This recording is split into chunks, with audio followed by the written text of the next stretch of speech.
Selamat datang di channel kami. Di sini kami akan membawa Anda menjelajahi cerita-cerita menarik dan penuh misteri dan berbagai penjuru dunia. Bersiaplah untuk merasakan ketegangan dan keajaiban dalam setiap kisah yang kami sajikan.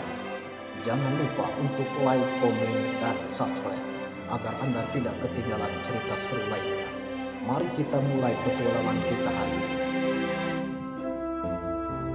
Kota Rembang, sebuah kota kecil di Jawa Tengah yang tenang, menyimpan sebuah kisah nyata yang begitu mencekam. Di balik kesederhanaan kehidupan sehari-hari, tersembunyi sebuah rahasia gelap yang melibatkan seorang pemuda bernama Mahpudin dan majikannya yang misterius, Nyonya Sumiarti. Bagaimana mungkin seorang kuli panggul biasa mendadak hilang nyawanya hanya karena tersendat? Dan lebih anehnya lagi, tiba-tiba kembali ke dunia setelah 7 hari meninggal. Apa sebenarnya yang terjadi pada Mahpudin di alam gaib? Dan bagaimana nasib para tumbal yang lain? Kisah ini tidak hanya membuat bulu kuduk merinding, tetapi juga menguak sisi gelap dari perjanjian dengan kekuatan tak kasat mata. Mari kita telusuri bersama misteri yang menggetarkan ini, sebuah cerita nyata yang pernah menghiasi halaman tabloid dan majalah Hidayah. Bersiaplah untuk merasakan ketegangan dan ngeri kisah kehidupan para tumbal di alam gaib.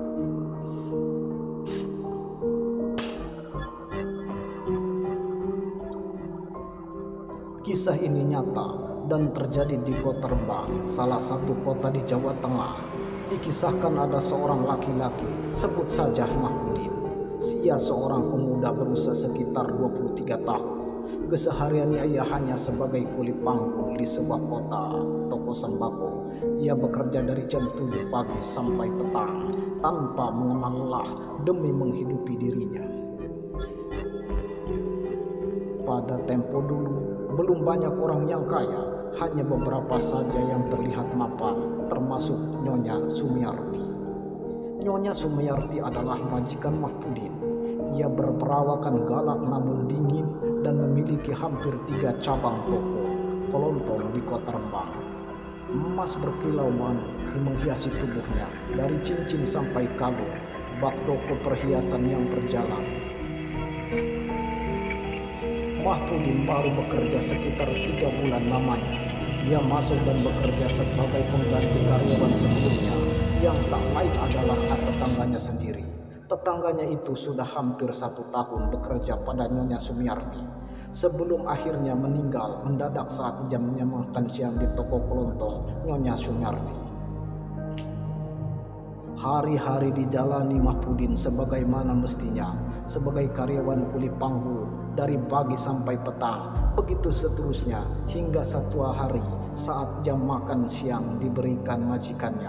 Hari itu terasa berbeda dari biasanya, terasa mudah untuk membuatnya tersendak. Sudah berkali-kali ia minum air yang disodorkan teman-temannya untuk mengurangi rasa sendak, namun bukan malah menghilangkan, melainkan rasa tersendak makin menjadi-jadi hingga membuat panik teman-temannya. Mahpudin limbung dan pingsan. Dibawa dialah ke puskesmas terdekat untuk mendapatkan pertolongan.